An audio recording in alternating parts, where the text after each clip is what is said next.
আমার সুরেশ্বরীর খেলা হইতে পারে রে। এটা নিশ্চয় আমার কুতুবউদ্দিনের খেলা হইতে পারে। দেখি দয়াল কোথায় আগুন রাখছে, যেখানে রাখছে আমি ওইখান থেকে আগুন আনবো। কোথাও আগুন না পাইয়া গিয়েছে একটা নদীর ধারে, যায়া দেখে নদীর ওই পারে একটু টিপ টিপ করে আগুন জ্বলে। ও মনে মনে চিন্তা করে, আমার দয়াল মনে হয় আজকে নদীর ওই পারে আগুন আমার জন্য রাখছে। আমি আজকে দেরি করব না, আমি নদীর মধ্যে ঝাঁপ দিয়ে আমি ওই আগুন আনবো। বাবা রাতের অন্ধকারে নদীর মধ্যে ঝাঁপ দিয়েছে। নদীর মধ্যে ঝাঁপ দিয়া যখন মাছ দরিয়ার মধ্যে চলে গেছে, আর সামনেও যাইতে পারে না, আর পিছনেও যাইতে পারে না, একটা ঘোর পাকের মধ্যে পড়ে গিয়েছে।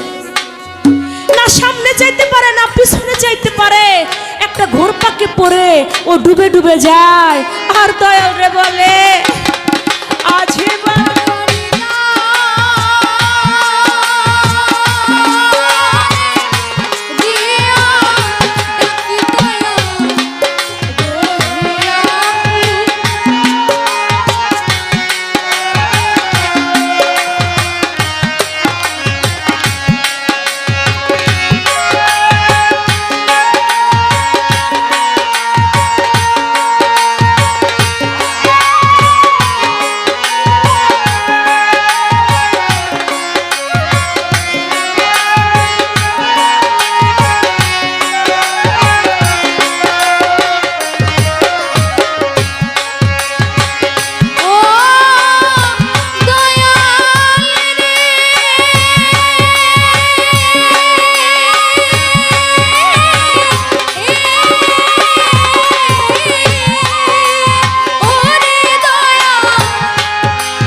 ফরিদ গভীর রাত্রে নদীর মধ্যে ঝাঁপ দিয়েছে।